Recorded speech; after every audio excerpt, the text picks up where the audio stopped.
नमस्कार, मनी गुरु की इस खास पेशकश में आप सभी का स्वागत है। मैं हूं स्वाति रायना। आज हम बात करेंगे डेट फंड में एक्टिव और पैसिव स्ट्रैटेजी की। डेट ईटीएफ में निवेश के क्या है फायदे और डेट फंड के टैक्सेशन को भी समझने की कोशिश करेंगे कि आपको डेट पैसिव फंड या फिर एक्टिव फंड में निवेश करना चाहिए। इसी पर होने वाली है खास चर्चा। हमारे साथ है दो खास एक्सपर्ट्स, कीर्तन शाह, सीईओ क्रेडेंस वेल्थ, और ऋषिकेश पालवे, डायरेक्टर आनंद राठी वेल्थ। स्वागत करते हैं कीर्तन और ऋषिकेश आप दोनों का आज के इस खास कार्यक्रम में, जहां पर हम चर्चा करेंगे डेट ईटीएफ्स की। ईटीएफ्स की जब हम यूजुअली बात करते हैं, कई शोज हमने इक्विटी फंड्स पर किए हैं, इक्विटी में एक्टिव स्ट्रैटेजी, पैसिव स्ट्रैटेजी कैसे काम करती है, पर डेट पर भी थोड़ा गौर करने की जरूरत है। पर इन सिंपल वर्ड्स कीर्तन समझें, डेट ईटीएफ क्या होते हैं, कैसे काम करते हैं? स्वाति जी देखिए, इक्विटी ईटीएफ जैसे काम करता है वैसे ही डेट ईटीएफ काम करता है। इक्विटी ईटीएफ में आप जैसे किसी भी एक इंडेक्स के ऊपर ईटीएफ बना देते हैं, जैसे आप निफ्टी 50 के ऊपर ईटीएफ बनाते हैं, मिड कैप या स्मॉल कैप इंडेक्स के ऊपर ईटीएफ बनाते हैं, वैसे ही एग्जैक्टली आप डेट में भी एक इंडेक्स के ऊपर ईटीएफ बना सकते हैं। अब ये इंडेक्स दो तरीके के हो सकते हैं।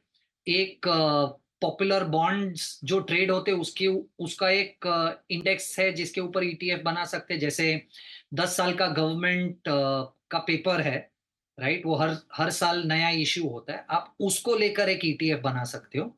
या आप एक अलग से अ, अपना एक छोटा सा एक इंडेक्स क्रिएट कर सकते हैं जिसके ऊपर आप ईटीएफ बना सकते हैं। जैसे एग्जांपल, अगर आप देखें भारत बॉन्ड काफी एक पॉपुलर प्रोडक्ट है इस कैटेगरी में। तो अगर आप भारत बॉन्ड ईटीएफ की बात करें जो अप्रैल 2030 वाला प्रोडक्ट है, तो वो टिपिकली क्या करता है, वो प्रोडक्ट 10 पीएसयू कंपनीज को एक साथ लेकर आता है और उसका उसने एक इंडेक्स बना दिया है जो अप्रैल 2030 में मैच्योर होने वाला है, और उस इंडेक्स के ऊपर उन्होंने ईटीएफ बना दिया है। तो आप ऐसे ईटीएफ्स पीएसयू कंपनीज को इकट्ठा करके कर सकते हैं, पीएसई कंपनीज को इकट्ठा करके कर सकते हैं, स्टेट डेवलपमेंट लोन्स को इकट्ठा करके कर सकते हैं, या इन सबके कॉम्बिनेशंस करके कर सकते हैं। लॉन्ग स्टोरी शॉर्ट, आप एक डेट के इंडेक्स के ऊपर ईटीएफ लगा रहे हो, एग्जैक्टली जैसे आप इक्विटी इंडेक्स के ऊपर ईटीएफ लगाते हो, वही चीज है, सिर्फ अंडरलाइंग डेट इंडेक्स है और इक्विटी में इक्विटी होता है। ओके।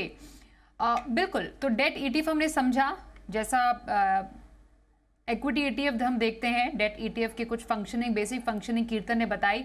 ऋषिकेश, जो डेट ईटीएफ है, डेट फंड्स तो हमें मालूम है 16 कैटेगरीज हैं, काफी पॉपुलर भी हैं, हम सब जानते हैं, पर डेट ईटीएफ इंडिया में कितनी पॉपुलर है? क्या वाकई इसके बहुत सारे ऑप्शंस अवेलेबल है क्या? अम, अभी तो डेट ईटीएफ, जैसे कीर्तन ने करेक्टली मेंशन किया कि ईडलवाइज का जो भारत बॉन्ड ईटीएफ आया था वो काफ़ी मशहूर हुआ था। पर ईटीएफ जो है वो इतने मशहूर नहीं है। बल्कि मैं कहना चाहता हूँ, मैं कदम पीछे लेके कहना चाहता हूँ कि म्यूचुअल फंड इंडस्ट्री ही इतनी पॉपुलर नहीं है, क्योंकि डेट में काफ़ी किस्म के ऑप्शंस होते हैं, जैसे एफडीज होते हैं, बॉन्ड्स होते हैं। तो म्यूचुअल फंड इंडस्ट्री में ड्रिफ्ट होना ही एक सबसे बड़ा कदम होगा। Step number 2, mutual fund categories में जैसे आपने सही कहा 16 किस्म के फंड होते हैं। वहां पे भी दो किस्म के क्लासिफिकेशंस होते हैं। एक तो होता है एक्टिवली मैनेज फंड, दूसरा होते हैं passively manage funds. Passively manage funds में भी दो किस्म के पैसिव मैनेज फंड होते हैं, एक होते हैं इंडेक्स फंड्स, दूसरे होते हैं ईटीएफ। सो क्लासिफिकेशन ही इतनी ज्यादा है कि पॉपुलैरिटी इतनी गेन हो नहीं सकी है अब तक इंडिया में। तो आप कह रहे हैं कि बहुत ज्यादा पॉपुलैरिटी गेन हुई नहीं है भारत में। पर अगर इसके कुछ और स्पेसिफिकेशंस की बात करें कीर्तन, जिसको हम कहते हैं कि क्या फायदे हैं इसके या क्या लिमिटेशंस हैं एक डेट ईटीएफ की, तो वो क्या होंगी? कैसे समझे इसके फायदे और जोखिम को? देखिए, सबसे पहले तो स्वाति जी समझना ये जरूरी है कि डेट ईटीएफ और नॉर्मल डेट म्यूचुअल फंड्स में कोई अंतर नहीं है, दोनों म्यूचुअल फंड्स ही है। आप डेट ईटीएफ एक पैसिवली मैनेज स्ट्रेटजी है, और दूसरे जो 16 कैटेगरीज की आप बात कर रहे हैं वो एक्टिवली मैनेज्ड स्ट्रेटजीज है। पर दोनों डेट में ही निवेश करते हैं। एक एक्टिवली फंड मैनेजर खरीदता बेचता है, और दूसरा पैसिवली एक इंडेक्स बना हुआ है जिसके ऊपर आप निवेश कर देते हो। अब एडवांटेजेस डेट ईटीएफ्स के कुछ डेफिनेटली है। सबसे बड़ा एडवांटेज है कि आप जब डेट के किसी भी एक ईटीएफ में पैसा लगाते हैं तो एक एफडी की तरह आपको शायद पता है कि इस प्रोडक्ट की मैच्योरिटी कब होने वाली है। जैसे मान लीजिए हम भारत बॉन्ड की बात कर रहे थे, अगर हम भारत बॉन्ड अप्रैल 2025 वाला ईटीएफ उसकी अगर बात करें तो नाम से ही पता चल रहा है कि अगर इस ईटीएफ में आप पैसा लगाएंगे तो ये अप्रैल 2025 में मैच्योर हो जाएगा।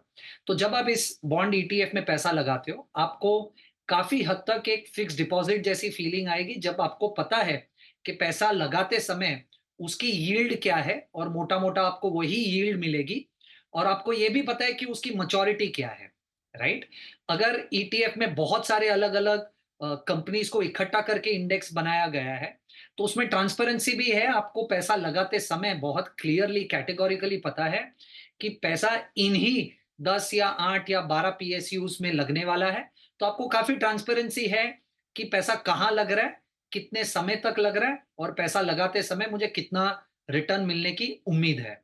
क्योंकि ये ईटीएफ है, पैसिवली मैनेज्ड है, इसकी कॉस्ट भी कम है, और जैसे मैंने कहा ट्रांसपेरेंसी काफी काफी अच्छी है, और आप प्रिडिक्ट भी कर सकते हो कि आपको कितने समय में कितना पैसा मिलेगा। तो ये कुछ एडवांटेजेस डेफिनेटली है डेट ईटीएफ्स के। पर मुझे ऐसा लग रहा है कि कुछ चैलेंजेस भी है जो समझना जरूरी है। देखिए, अगर एक सोफेस्टिकेटेड इन्वेस्टर है जिसे शायद क्रेडिट साइकिल को प्ले करना या इंटरेस्ट रेट साइकिल को प्ले करना आता है, तो उसे बहुत मजा नहीं आएगा डेट ईटीएफ के थ्रू पोजीशन लेने में, क्योंकि आज इंडिया में जब तक मैं जानता हूं कोई भी क्रेडिट साइकिल को लेकर ऑप्टिमाइज कर सके वैसा डेट ईटीएफ है ही नहीं। तो अगर मुझे ऐसा लग रहा है कि मुझे क्रेडिट खेलना है तो मुझे ईटीएफ्स है ही नहीं, मुझे normal active debt mutual funds में जाना पड़ेगा। या से फॉर एग्जांपल मुझे ऐसा लग रहा है कि इंटरेस्ट रेट स्टॉप आउट हो चुके हैं और यहां से इंटरेस्ट रेट्स गिरेंगे, राइट। तो मुझे ऐसा लग रहा है कि एक्टिव अभी भी बहुत बेहतर स्ट्रेटेजी है पैसिव से, क्योंकि मान लीजिए अगर आप 2025 के बॉन्ड की बात कर रहे हो और मार्केट में इंटरेस्ट रेट्स अगर गिरना स्टार्ट होंगे तो ये 2025 वाला ईटीएफ है, उसमें उतना कैपिटल गेन्स नहीं मिलेगा जितना एक एक्टिव डेट म्यूचुअल फंड में मिलेगा जो ज्यादा ओपन हैंडेड है।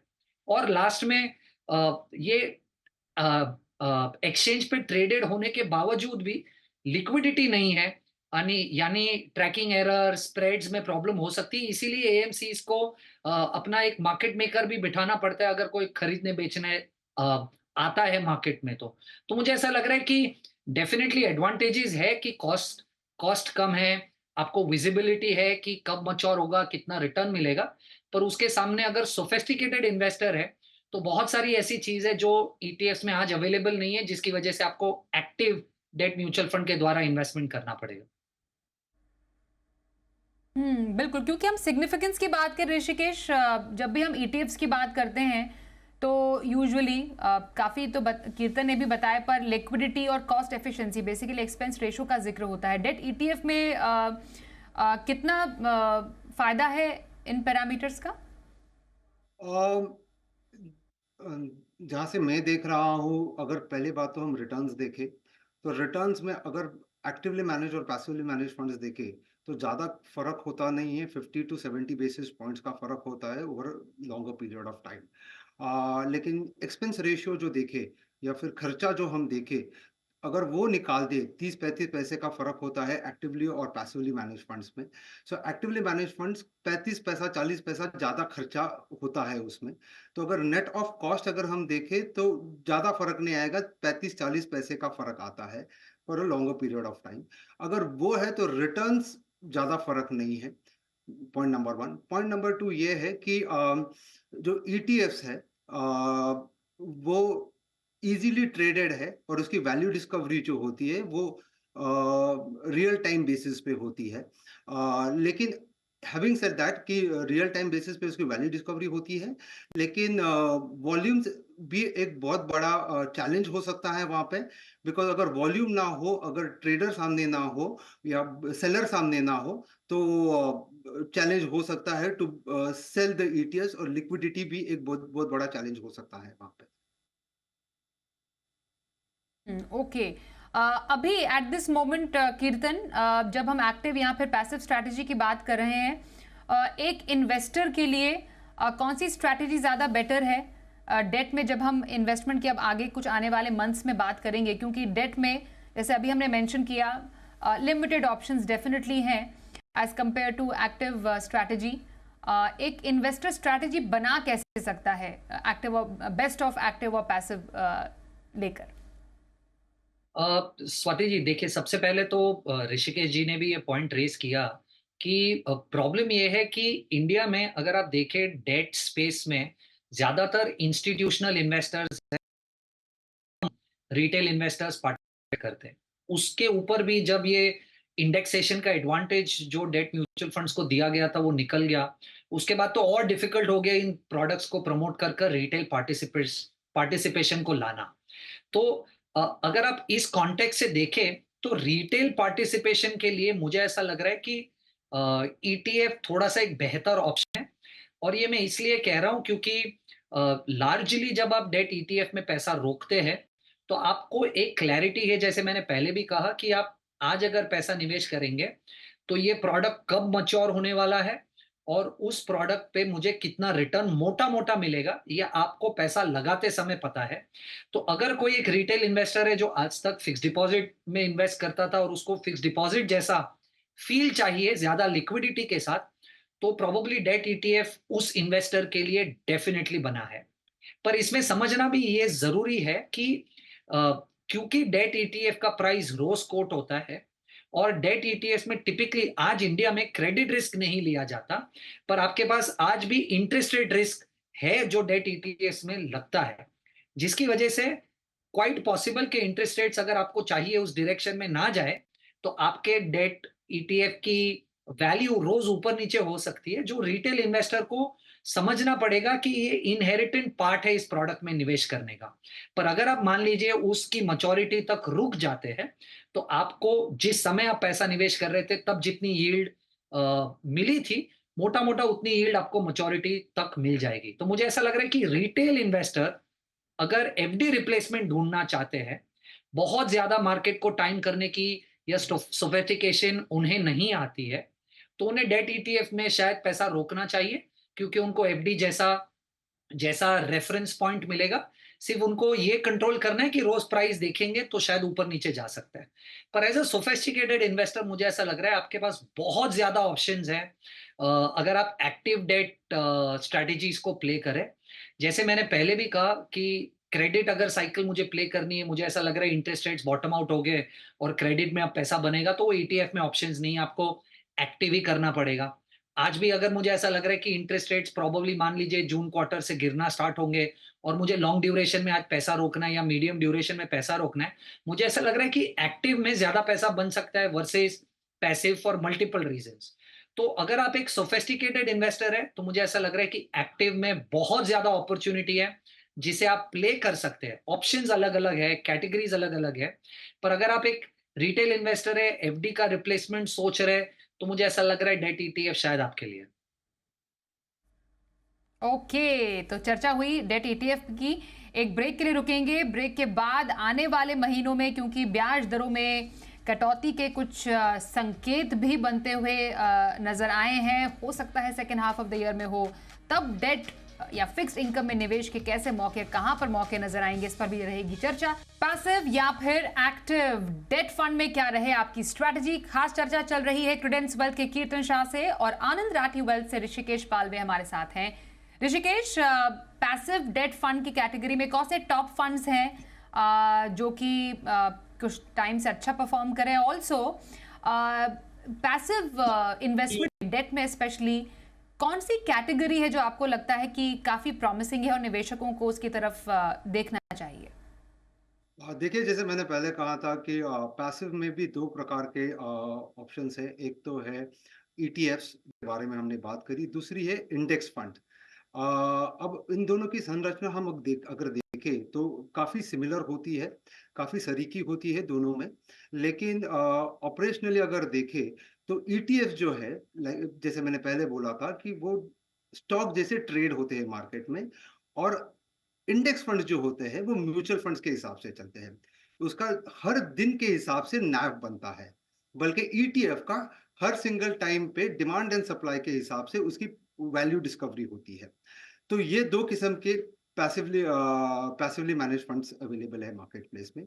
अगर आप मुझे पूछना चाहो तो मैं सोचूंगा कि अगर जैसे कीर्तन साहब ने सही कहा कि अगर आप सोफिस्टिकेटेड इन्वेस्टर नहीं हो तो आपने ईटीएफ देखना चाहिए, लेकिन अगर आप लॉन्ग ड्यूरेशन प्ले करना चाहते हो या अगर आपका भरोसा है कि ब्याज दरें कम होगी आगे चल के, जो होने की काफी हद तक गुंजाइश है, जिस हिसाब से हम देख रहे हैं कि ब्याज दरें कम होती दिखती है over a period of time, अगर अगर वो होता है तो लॉन्ग ड्यूरेशन प्ले करना चाहिए और उसके लिए इंडेक्स फंड यूज करना चाहिए। ये माध्यम काफी अच्छा होगा क्योंकि यहाँ पे डिमांड एंड सप्लाई इतना इम्पैक्ट नहीं करेगा, वॉल्यूम्स इतना इम्पैक्ट नहीं करेगा। वॉल्यूम की वजह से इम्पैक्ट कॉस्ट करके एक चीज होती है वो ट्रिगर हो जाती है, क्योंकि आप खरीदते जाओगे तो डिमांड बढ़ती जाएगी, उसकी प्राइस बढ़ती जाती है, ये होता है इम्पैक्ट कॉस्ट। तो वो नहीं होगा अगर आप इंडेक्स फंड में निवेश करो। अगर आप इंडेक्स फंड में निवेश करो तो उसका दिन का नाम आता है और उसकी लिक्विडिटी भी ज्यादा करके प्रॉब्लम नहीं होती है। और अगर आप मुझे पूछे टॉप के कुछ इंडेक्स फंड्स, तो एचडीएफसी निफ्टी गवर्नमेंट सिक्योरिटीज के एक इंडेक्स फंड है जो काफी अच्छा है। कोटक का जीसेक फंड जुलाई मैच्योरिटी 33 काफी अच्छा है। और SBI CRISIL guilt index fund जो है 29 की मैच्योरिटी है, अप्रैल 29 की मैच्योरिटी है, वो भी काफी अच्छा फंड है। ओके, आखिरी सवाल कीर्तन आपसे यही होगा जिसका जिक्र ऋषिकेश ने भी किया कि आने वाले टाइम में ब्याज दरें गिरने की गुंजाइश है, तो इस साल पूरे फिक्स्ड इनकम ग्रुप में या डेट फंड में स्पेशली निवेश के बेहतर मौके बन रहे हैं। जैसा आप ऋषिकेश ने बताया कि लॉन्ग ड्यूरेशन प्ले करना बेटर रहेगा, लंबी अवधि के जो स्कीम्स है वहां पर अगर आप जाएं तो शायद बेहतर रहे। आपकी नजर में सही स्ट्रैटेजी अब डेट में क्या रह सकती है? नहीं, 100% अग्री करता हूं मैं इनसे। देखिए, सबसे पहला तो ये समझना है कि बहुत सारे लोग जो पैसा शायद निवेश करते हैं फिक्स्ड इनकम मार्केट में, उन्हें बहुत अंदाजा नहीं है ड्यूरेशन रिस्क को कैसे प्ले करना है। तो एक चीज ध्यान में रखिए कि अगर आपको ये सब बातें नहीं समझती तो आपको सिर्फ एक चीज का ध्यान देना है। अगर आपको 3 साल के लिए पैसा निवेश करना है तो ऐसे फंड में पैसा निवेश कीजिए जिसकी एवरेज मैच्योरिटी 3 साल है। ये एक कॉम्बिनेशन अगर आप सही से बिठा देंगे आपके इन्वेस्टमेंट में, तो आपको बाकी चीजों पर ध्यान देने की जरूरत नहीं है। पर हाँ, अगर आप एक सोफिस्टिकेटेड इन्वेस्टर हैं, मुझे ऐसा लग रहा है ये सबसे बेहतर मौका है आपको मीडियम ड्यूरेशन या लॉन्ग ड्यूरेशन फंड्स में पैसा निवेश करने का, क्योंकि ना कि आपको 7-7.5% की यील्ड आज मिल रही है इन फंड्स पे, पर अगर मान लीजिए 1% का इंटरेस्ट रेट कट आता है तो आप मुझे ऐसा लग रहा है 3-4% कैपिटल गेन्स में बना लेंगे। और इस वजह से लॉन्ग ड्यूरेशन या मीडियम ड्यूरेशन फंड्स को प्ले करने का सही समय है 18 से 20 महीने के इन्वेस्टमेंट होराइजन के साथ। ओके, तो longer duration funds, mostly medium to longer duration funds, debt fund में अगर निवेश करने की सोच रहे हैं तो ये कुछ आप तरीके अपना सकते हैं ज्यादा से ज्यादा फायदा फिक्स्ड इनकम या फिर डेट का उठाने के लिए।